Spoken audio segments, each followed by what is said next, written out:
everybody. This is the second of our mini-series of events called Talking Systems. Some of you may have joined us last week when we were talking with Kerry-Ann Black about complexity, and that is already uploaded on the YouTube channel. I have shared it with attendees as well. Today we're talking about wicked problems, and we have an hour to explore that. The format will follow much the same as last week, which is I'm delighted to be joined by Will Thomas today, and I'll give a full introduction to Will in a moment. But I'll give Will an opportunity for about 15 minutes just to set out some introductory remarks, get us up to speed on the very notion of wicked problems and his understanding of it, and then Will and I will move into a conversation which kind of builds off some of the questions and topics that people sent in advance of this conversation, which was very helpful. Thank you. And then, of course, as stuff occurs to you over the course of the 50 or so minutes, please use the chat box, because if I'm worth my salt in terms of the job I'm doing, I'll try and check the chat box and carry questions and observations and statements and opinions from the chat box and share it with Will as we go along. Back end of the hour, I'll pause, give Will perhaps 5 or 10 minutes, just give a wrap up about stuff he's taken from the session, and then we'll be finished by 3. So thank you everyone for making time today to join us for this session on wicked problems. And let me just introduce Will. Will, and I'm going to read a piece of information Will has given me. We had a bit of a conversation about biographies. It's always difficult to write about yourself, but he's an associate professor at the University of Suffolk Business School, and he's also a student of politics and moral philosophy, and sees that very much as an intersection with the interdisciplinary world of management education. Importantly for us in terms of the topic, he's co-editor of the book The Management of Wicked Problems in Health and Social Care, and looks at issues of leadership within health and social care, particularly focusing in on wicked problems through the lens of the ethics of care, which I think is an interesting thing that we might want to pursue in slightly more detail. And that focuses on the nature and the quality of caring relationships. And that, to some extent, resonates with some of the things that Kerry-Ann was saying last week about her research, which is around healthcare interventions and their sustainability, which I think probably maps quite neatly onto this. His main focus for the past 5 years has been on health and social care management, wicked problems in particular, and particularly those wicked problems caused by economic, demographic and social pressures. So all the things that we know, particularly after 12 months of the pandemic and the Black Lives Matter, that really critical stuff about the intersection of a range of variables and factors that means that health and social care can be so iniquitous. He also works on the application of the ethics of care to management challenges and on the idea of leadership quality in social care. So plenty there to keep Will busy, I'm sure. He does have a slide, which I'll share at the end, but it's a contact slide, which I presume is an invitation to people to make contact directly if they want to continue with the conversation. But at this juncture, I'm going to hand over to Will and invite him to take 15 minutes or so just to give us some introductory remarks about wicked problems. Thanks, Mark. I sort of assumed no one would really mind if I didn't have a kind of massive deck of slides to get through. I'm going to just hide the chat so it doesn't. I'll get distracted if I start reading that. So yeah, as Mark said, what I propose to do is just sort of share a kind of few starting kind of premises to get us going a little bit. But I wanted to start with just a bit about how I came to be in this position, and to start off with 2 moments that in my notes, I described as career shaping.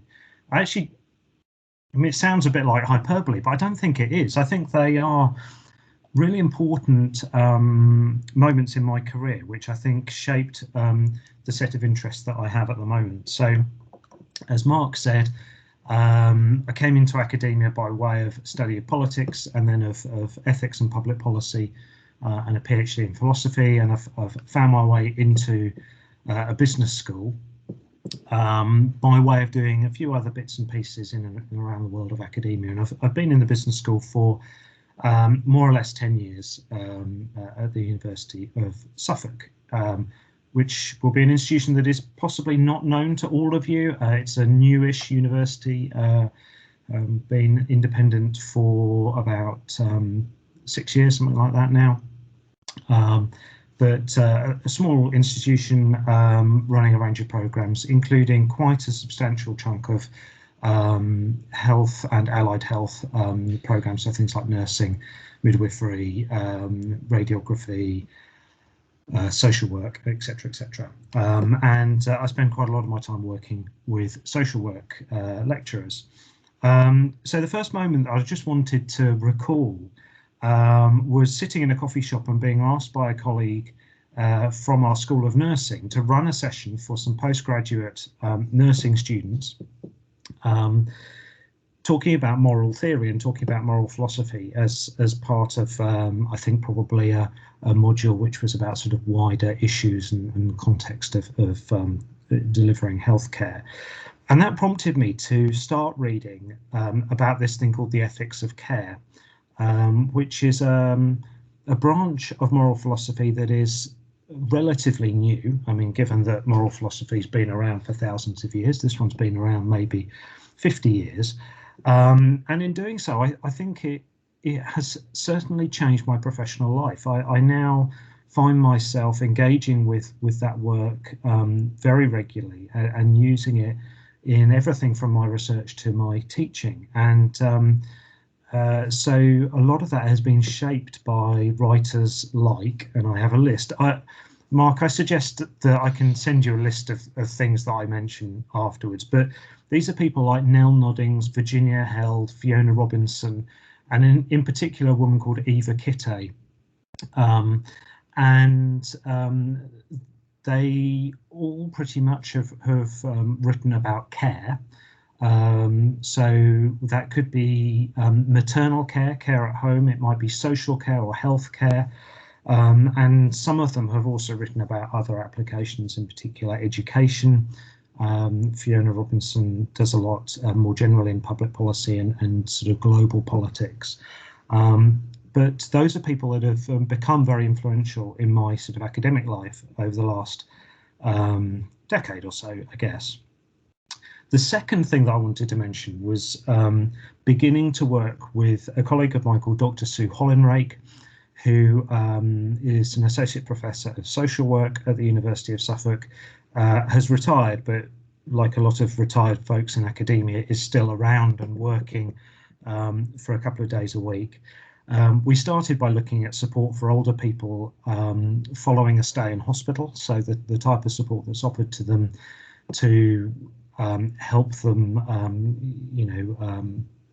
adjust to being back at home and to continue their recovery.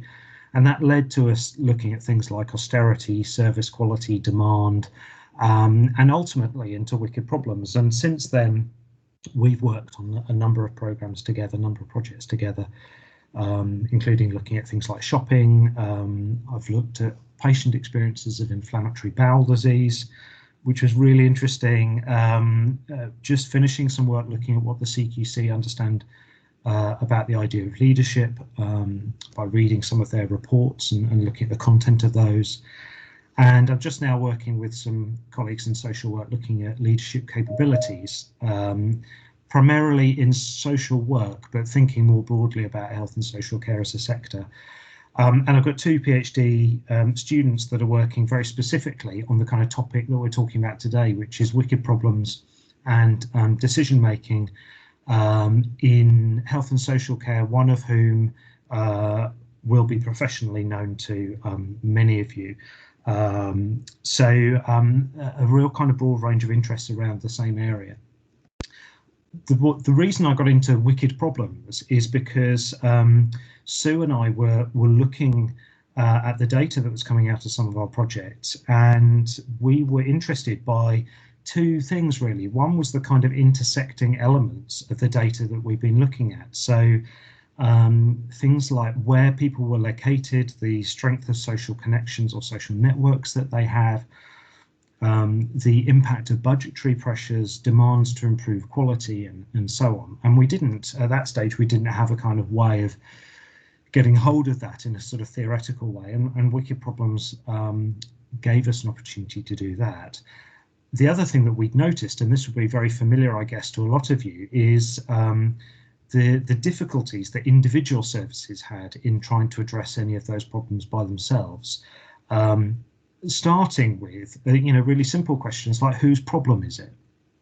Is this a problem of healthcare? Is this a problem that should be dealt with by the local authority through adult social care? Is it a problem that doesn't really fit with either of those mechanisms? Is it something that should be dealt with by charities or community groups?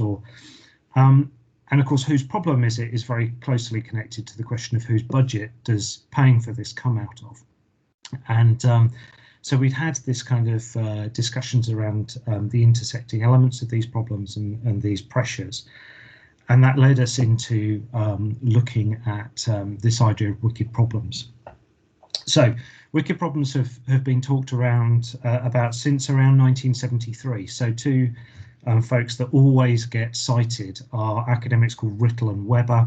They wrote a piece called Dilemmas in a General Theory of Planning, which was published in a journal called Policy Sciences. I'll let Mark have the reference to that if you want to go and read about that.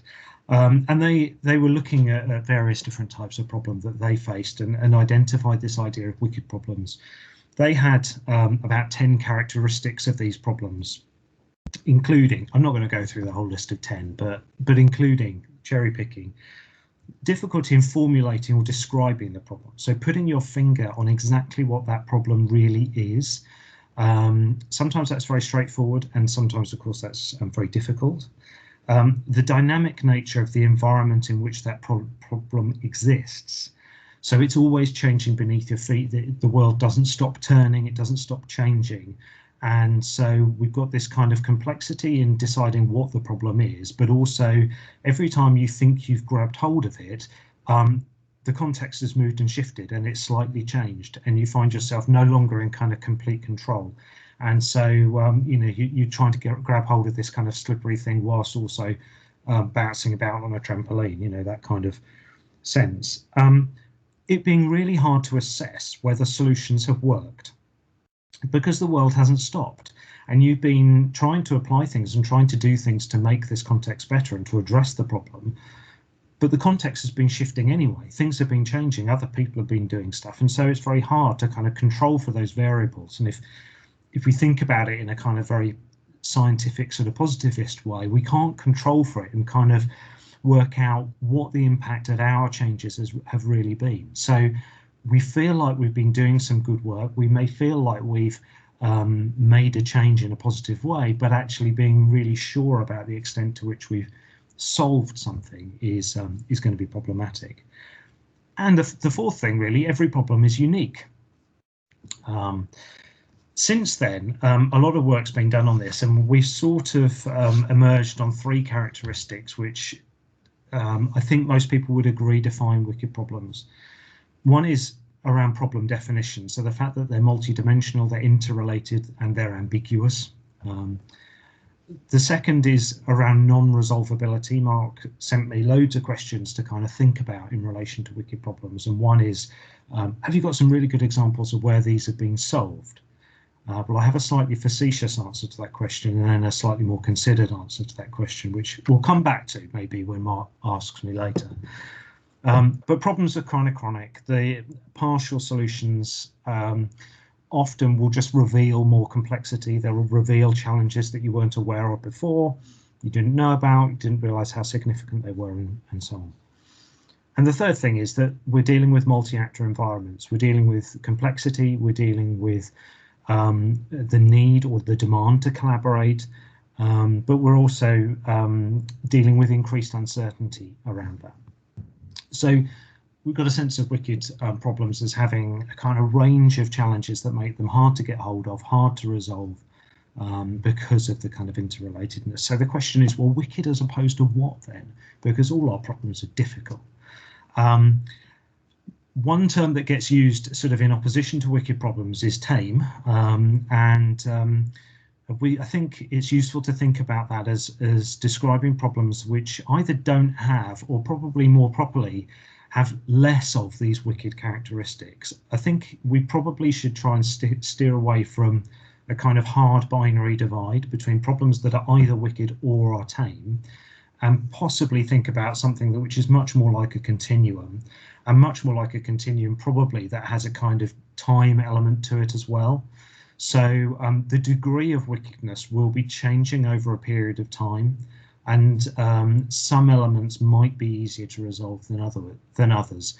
But nevertheless, there is a kind of opposite end of the spectrum to a really gnarly, wicked problem, which are tame problems which have easily measurable or observable success or failure.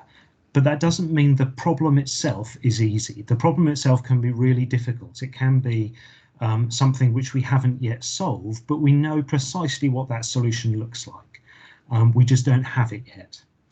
I'm going to try really hard to stay away from kind of clinical examples, but you might imagine cures for conditions that we haven't yet cured, but we kind of know we'll know when we've done it. We've either cured it or we haven't cured it, and there's a sort of a difficult nature to that, and it's complex, but it doesn't have this same kind of element of wickedness, perhaps. Problems might also be more or less urgent, but that doesn't necessarily make them wicked, so they might have a kind of time component to it.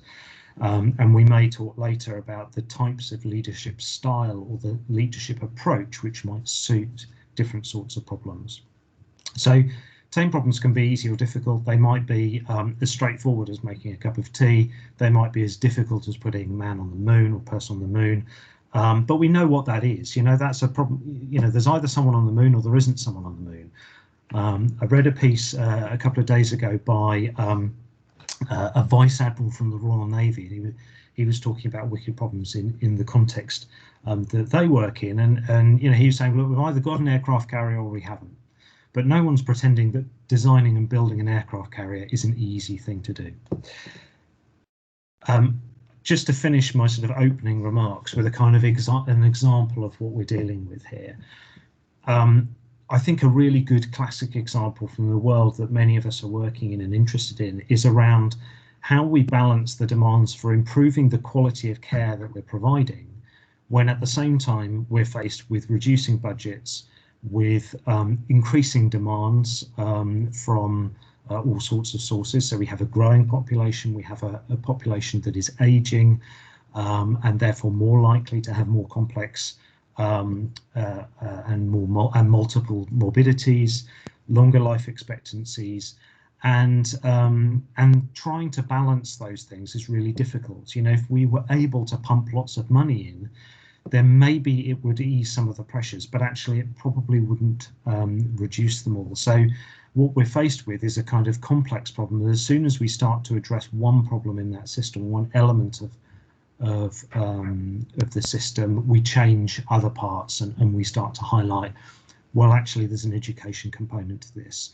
or there's a social mobility component to this, or there's an inequalities component to all this. So if we can start to ignore factors, our problems become a little bit more tame. Of course, it's very difficult to start to ignore those factors. So Mark, I hope that's useful. Just a kind of overview of kind of maybe where we've got to, and a kind of primer in some of the things that we think about in terms of wicked problems. Fantastic. Oh, I've got a bit of an echo. That's better. Is everyone on mute? Just checking because I'm getting an echo. I'm just thinking about the chat box, and just to remind people that having heard your introductory comments would be really useful. If things come up for people that they want to share, just put it into the chat box and I'll pick up on it. It's just hello. Can people go on mute, please? Thank you. I know you were trying to steer clear of a prime example of something that had been successful in terms of dealing with a wicked problem, but just in terms of getting a bit of a grip on it, can you think of an example that you could share with us where you've seen people acknowledge a wicked problem and begin to work together on it. So rather than say, where was the solution? How did they fix it? Because I think we recognise from what you say, that's not a facet of wicked problems. Could you share from your practice experience and research an instance where you saw people coming together to look at a wicked problem in a way that acknowledged what they were dealing with? Yeah, I mean, so the flippant answer that I sort of alluded to earlier is, of course, that if these were problems which were solvable, they wouldn't be wicked in the first place. We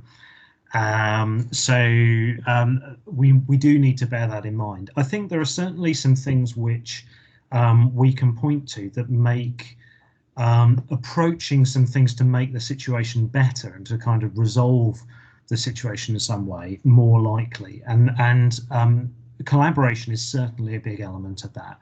And I think that's both collaboration with people on the ground, so those that are actually involved face to face with the issues that we're talking about. So if we're dealing with, for example, this question about delivering high quality care, social care or healthcare, then those social work, social care, healthcare professionals that that are not in senior management positions but are actually delivering face to face with patients and service users.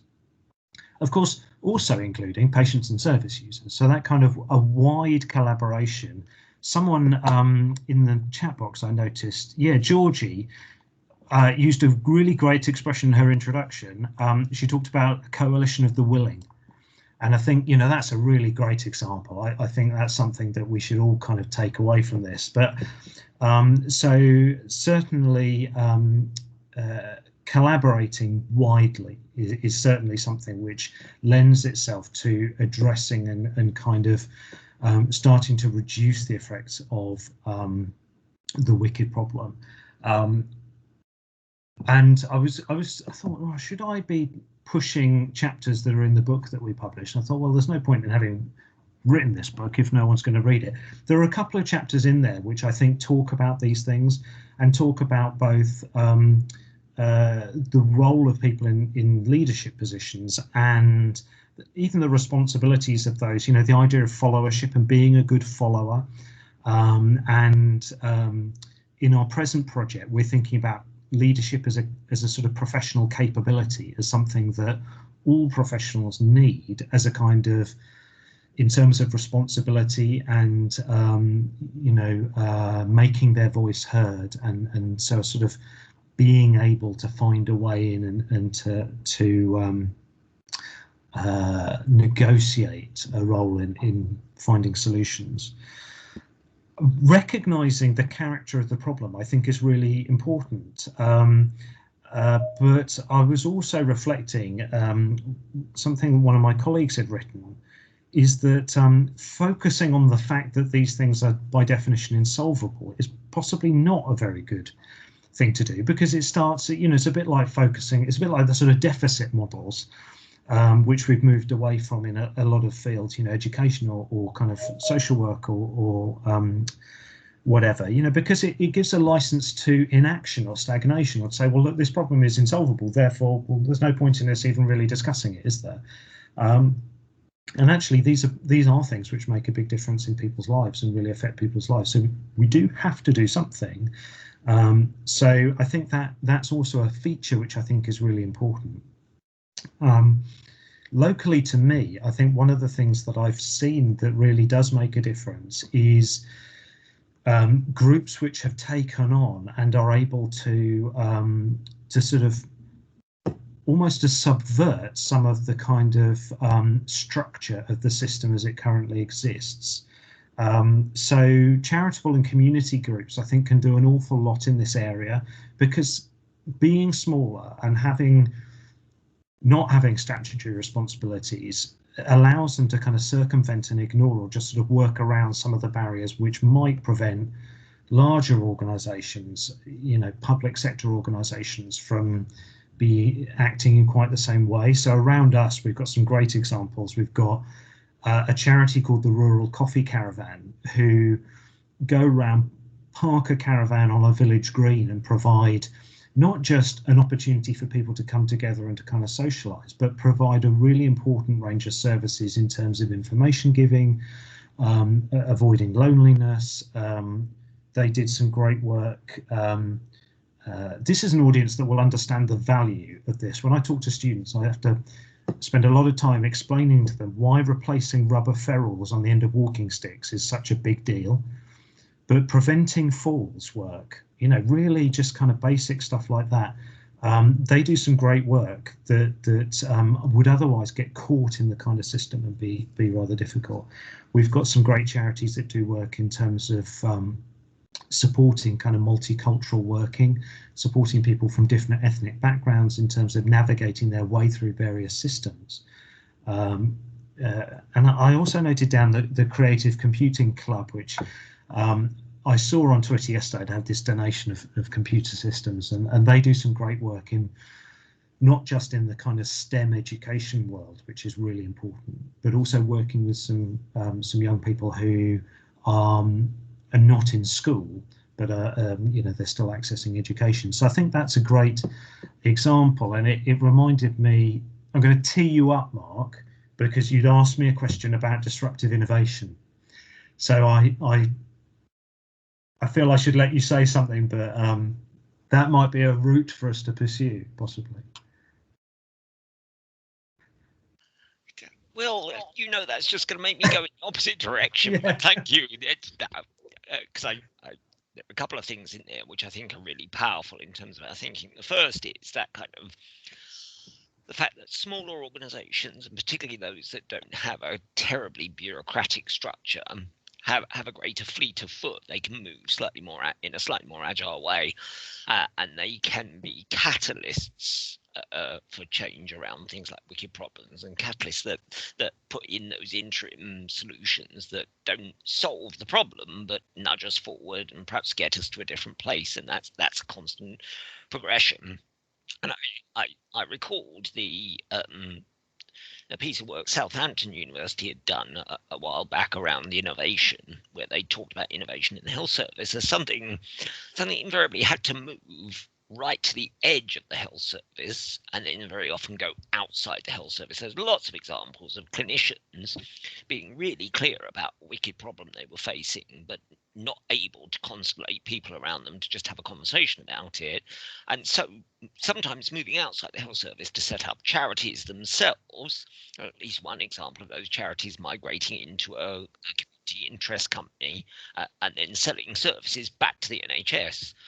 So I thought talking about the third sector strikes me as really important, because when we end up talking about health and social care, and we talk about transformation and integration, those two magic watchwords that get bandied around in every policy document these days, not without good reason, but we tend to omit that large swathe of direct providers, the third sector, and in doing so, we're denying ourselves the full complement of people that can solve or look at issues, but also we're denying ourselves that innovative factor, which I think is vitally important. So before I'd like to pick up on the innovation stuff, but before we do that, there's something in there, because you've mentioned it several times, which is about leadership.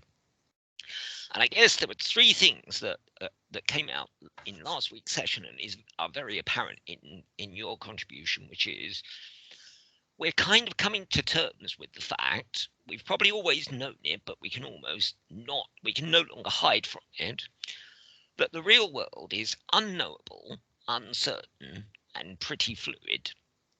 And yet we have a leadership narrative that tells us that the good leader, capital G, capital L, pulls a lever at A and outcome B happens. And it's all very directive and decisive. And there's something about fixability. If we can't fix it, it's not worth bothering with. And the very idea of having a problem that was insoluble seems like a big challenge. So I was just going to invite you to have a bit of a conversation about, what is it about leadership that holds us back in some ways? What would we need to unlearn as leaders to start to take wicked problems seriously? And from that, what would a different practice of leadership look like that really took into account the fact that the world is complex? Yeah, I think there's this big problem in expecting leaders to be able to solve problems, and because you know a leader that comes in, or a leader that's faced with a problem and says, well, actually folks, terribly sorry, but I don't know how to solve this, um, may people may start wondering why we're paying them so much money then. Football managers that say, well, look, sorry, I don't really know how to turn this team around, would very quickly find themselves out of a job. So I think that is a really big issue. And I think we all kind of instinctively, I think, understand that there are some problems that we just can't resolve overnight. And yet we still have this kind of expectation that leaders will be able to offer us something. So I think the first element of that, and something which in our current work we're really starting to do something with, is this idea of vulnerability. That one of the characteristics, or one of the capabilities even, that we need of leaders if they're going to be able to work in this sort of problem space, is an openness to presenting themselves in a vulnerable light. A lot of the solutions that are most challenging to our senior leaders will at least will have elements of this wickedness to them, elements which are just not resolvable.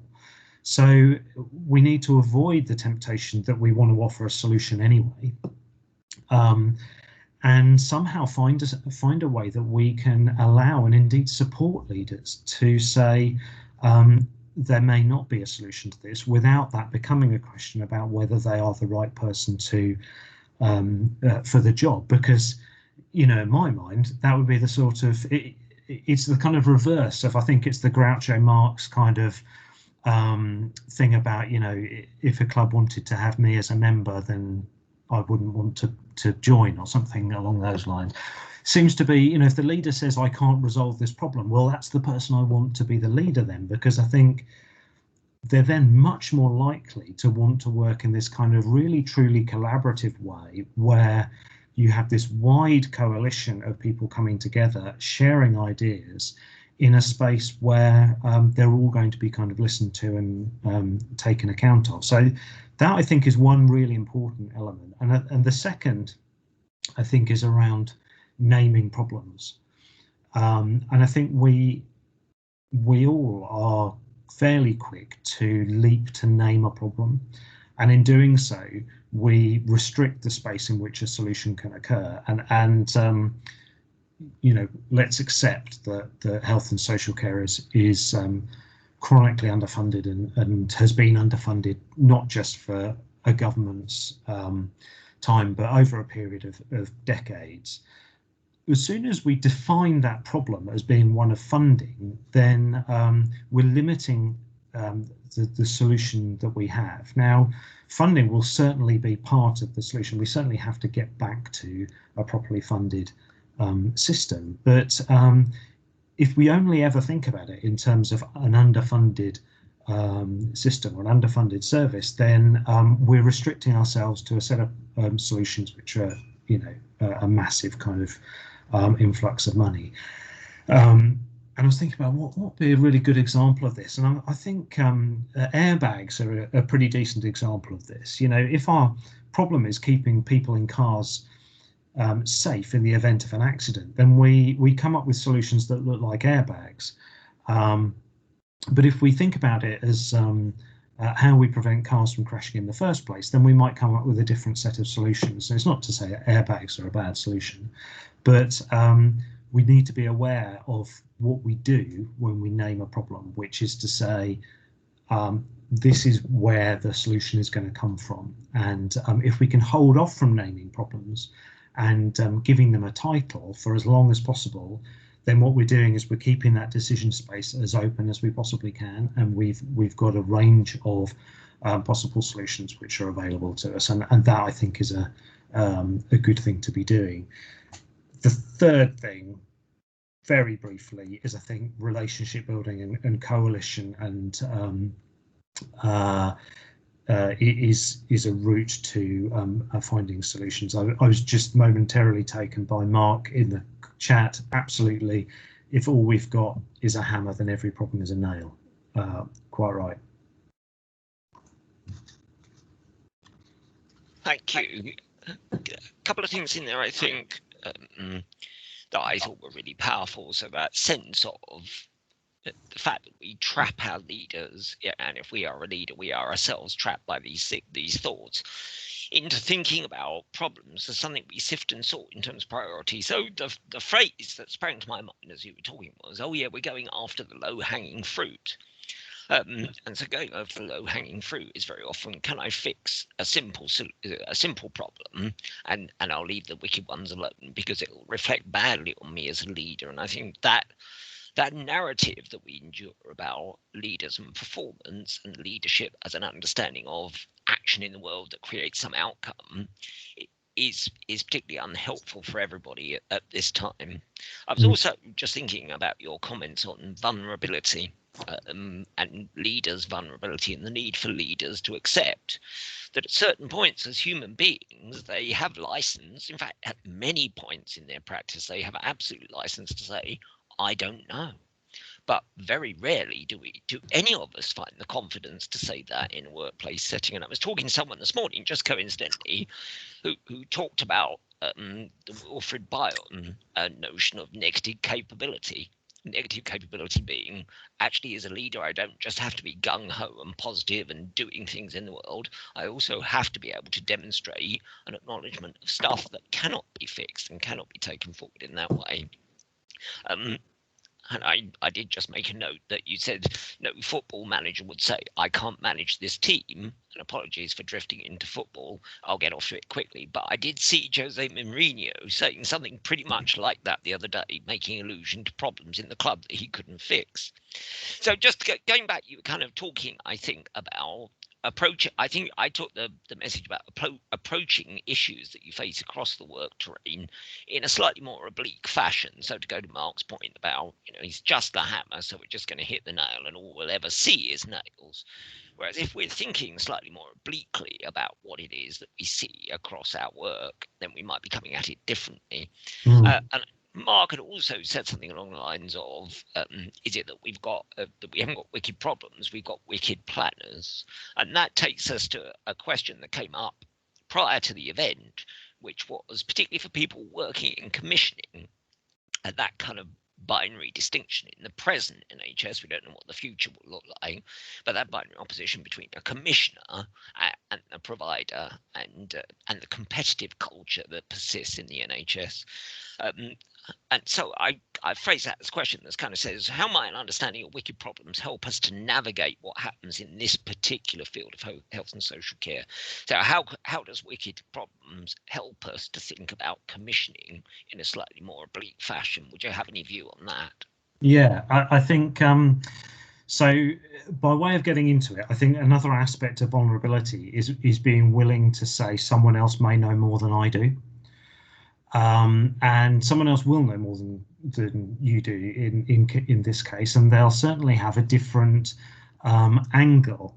That always makes me think of a colleague I used to have who was a Jain, and that was an important part of Jain philosophy and Jain thinking, was the idea that each person only has a sort of partial truth. And I'm no doubt grossly misrepresenting that idea, but it is important, I know, to them. I think an aspect, if we set aside the fact that wicked problems are insolvable as being not a particularly interesting thing to say, and say, well, actually, one consequence of that is that no one organisation, no one service, no one department in a large hospital is going to be able to solve the problem by themselves, then I think that demands that we collaborate and that we work together. And that really just does not suit a culture of binary divides, of those that know and those that commission and those that provide. I think it does imply a need for cooperation and collaboration at that level. And I think more importantly than that, I think it also doesn't suit a culture of high competition.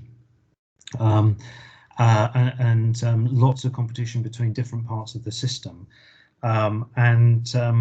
at the end of last week, I was talking with some colleagues in our local council about the idea of co-opetition, which is a word I'm not quite sure how long it's been around. There's certainly a reference to it just after the millennium. Two Italian scholars were talking about it. It's the sense of being at the same time forced to collaborate and in competition. And we see that in a lot of kind of sectors, but where organizations that are in competition with each other, but also need the sector to be doing well, need everybody to be kind of working productively so that there is more cake to divide between them. And that if you take a very kind of strictly competitive view, what you end up with is possibly you end up with a bigger piece of a smaller cake, but you've been better off with a slightly larger piece of smaller piece of a larger cake. So that idea, I think, is one that is worth thinking about and worth playing with. I think my way of looking at this issue that is kind of driven by this idea of the ethics of care, the place that comes from, the sort of feminist philosophy that it's sort of driven by, is in part characterized by that rejection of binary notions and binary categorizations, and trying to look more at nuance and the kind of complexity. So but all this work is really hard and it's really time consuming and it doesn't happen overnight. So we really have to value those connections.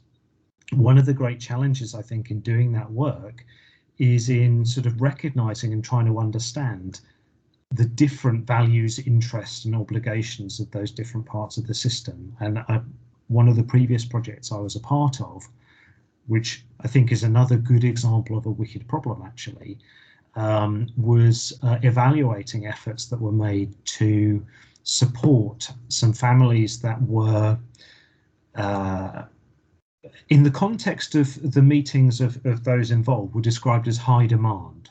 Of course, they weren't described as high demand in anything approaching a public context, but they were families that faced a really wide range of challenges, everything from kind of education challenges, long-term unemployment, substance abuse, crime, housing problems, etc., etc., etc. They brought people together, brought providers together, different parts of different organisations together to work. The really striking thing that we saw was it took that partnership a very long time to get to any sort of position where they could even really have conversations about what was possible. They'd all come together full of kind of management speak ideas of thinking outside the box and doing things differently. But the problem was they all had statutory obligations. At the end of the day, they had to follow the processes that were laid down in law or in regulations, because if they suddenly found themselves in court or in some other sort of official environment, they were going to be asked why they hadn't followed the process that had been laid out for them, and they would have found themselves in trouble. So understanding and seeking to work around those things is really important, and that sort of circles us back to one of the advantages of working with those smaller organisations and the sort of charitable and community organisations is that often they don't have quite the same requirements, and they're able to operate in a slightly freer environment. And that's not to say they do things poorly or put people at risk or the quality isn't there, because oftentimes they're providing really excellent services. But just because the context and the bureaucracy around that organisation is lower, then they have a broader range of possibilities. Thank you for that. It reminds me as well about the critical element in terms of this kind of work around the relational, which is sometimes it's sort of forgotten in organizational life, even though we kind of accept that organizations are made up of organizing and people connecting and trying to get stuff done, but we miss out on that relational and conversational piece, which is very often the real motor for shifts and changes in the way in which stuff gets done in those contexts. And we did a piece of work a long time back talking to senior leaders around kind of collaborative work. And it was very interesting because one of the first things that came up was we asked a question along the lines of, who in this group has power?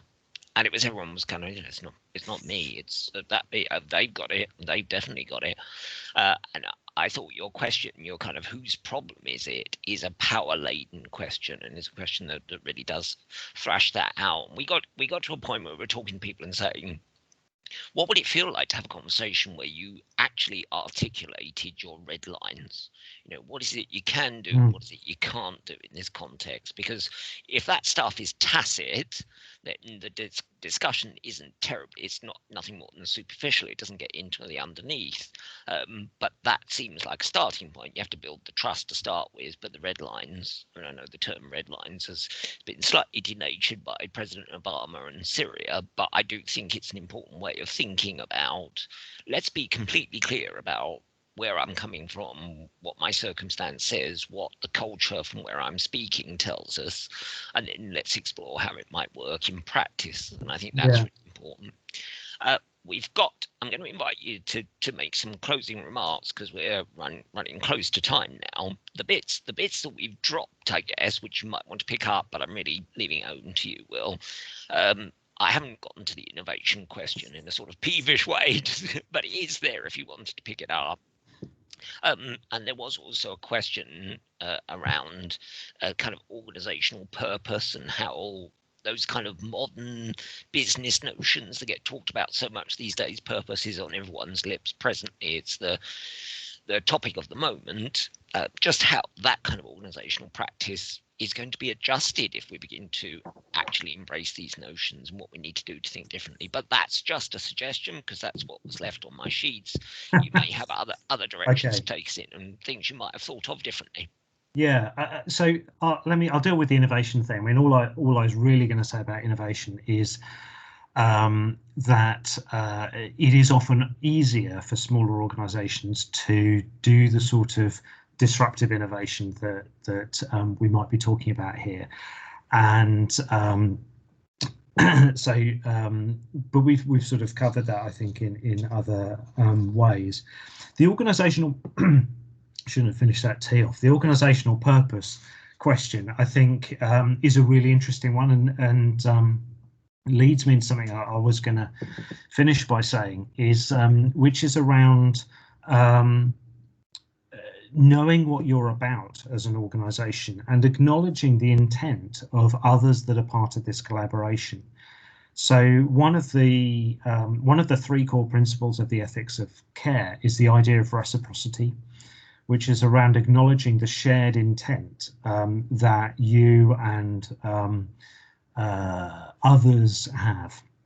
I think that's a really useful idea for us in this kind of space where we're talking about collaboration and coming together and trying to find ways of working through some of these difficulties. And I think it's a little bit more useful to us than relying just on trust. Trust is a rather difficult thing to get hold of, and as soon as anybody starts asking you to trust them, it instinctively makes you wonder why it is that you might not trust them. But I think reciprocity is useful because it is about kind of being clear about what you're trying to do and what you're working for, and acknowledging that everybody is trying to do their best they can and all pushing in more or less the same direction, but knowing that there will be things that sort of limit their scope. And I find that a very useful idea to talk about with students, that trust is a difficult thing. You can't on the first day you've ever met me trust you, but I hope you can acknowledge that we're all trying to achieve the same thing, and the times when I say no to you, or this is not something that we can do, that comes from a position of still wanting to achieve the same thing with you. And I think that connects with organizational purpose. Maybe the last thing to offer are some things that we know don't work with wicked problems. The first thing I think we know doesn't work is taming them. So ignoring or choosing not to see the wickedness of a problem and treating it as if it was tame, that's certainly not going to work. Problem solving probably doesn't work either. So this is where we have a kind of overly optimistic approach presented as a kind of solution to a problem, even if we've acknowledged the wickedness of it. So it sort of comes back to that slightly facetious response to a kind of what looks like it works in terms of wicked problems. I think we need to be instinctively cautious about anybody that says, yes, this is a tremendously wicked problem, but here I've got a solution for you. Particularly if it's a piece of sort of airport management guru fiction. The other thing I think is coping, and this is sort of disjointed approaches where we're not working together. We need to be really cautious about that, because one of the suggestions for an approach which does work and comes from someone whose name will be familiar to a lot of people here, Keith Grint, is the idea of bricolage, muddling through. So not necessarily having a clear plan, but acknowledging the kind of messiness of the subject and collaboratively working on incremental solutions. But that does have to be done within that kind of collaboration partnership sense. As soon as you start fragmenting it and each part of the system going off and working in isolation, you're into a space there which is very unlikely to work. Fantastic. Maybe that's not the most positive thing to finish on, Mark. Just occurred to me that, but I think, but it is intended to be a positive thing. There are things that we can do to address these really difficult problems, but it comes from doing what I think we know we ought to be doing more, which is working effectively together with different parts of the system, including parts that are harder for us to work with, because they're maybe less well organized, less well structured, less able to cope with the bureaucracy and so on. But there is hope. It's not hopeless. These are difficult problems. We can work on them together. Dilys, I noticed that Dilys put in a load about competition, which is really great. Thank you. And the vaccine development is a great example of that. So you're quite right to note that. And I don't know enough about how vaccines are put together, but I would imagine there's a degree of kind of sharing of knowledge and information there required in order to for each one of these organisations to kind of come together and find the solutions. And without that, we wouldn't have had as many vaccines in as short an amount of time. So it's my summation of that. But thank you, Dilys. And thank you to everyone for their contributions, and thank you to Will, because I think that's taken us through a quite tricky area, but in a way that I hope has been accessible and understandable, and perhaps hopefully applicable. And I think I'm sharing the slide now that Will put together, which I can see it. Yeah, you can see it, which includes his email contact. So if people want to contact Will, carry on the conversation, explore some other areas of his work, then please do go directly to Will, because I'm sure he'd be delighted to pick up and continue the conversation with you. Absolutely. Other than that, we are at the end of our time, so I will thank Will once again for a fantastic hour. I feel I've learned a hell of a lot, and that's a lovely thing to feel in your day-to-day work. So I really appreciate it. Thank you, Will. I have a PDF version of the Rittel and Weber 73 article, which I'll just circulate to people, because it's available through Google Scholar, but you have to be a bit forensic to find it. So when I write to people to say thank you for your attendance, I'll include a PDF of that as well. Other than that, I can see people are signing off, going back to work to have a look at the wicked problems they didn't realise they faced, or realised they faced and tried to pretend they didn't. So thanks to everyone for your time this afternoon. I know it's precious at this moment, so taking an hour with us is really, really positive. So thank you very much. Our next session, back end of this month, is Alias Hass looking at systemic leadership. So quite a lot of the themes that we've touched on today, I suspect, will reappear in that session, and the recording of this session I will put up on YouTube and share the link with everyone. So thank you very much indeed. Thank you, Mark. Thank you.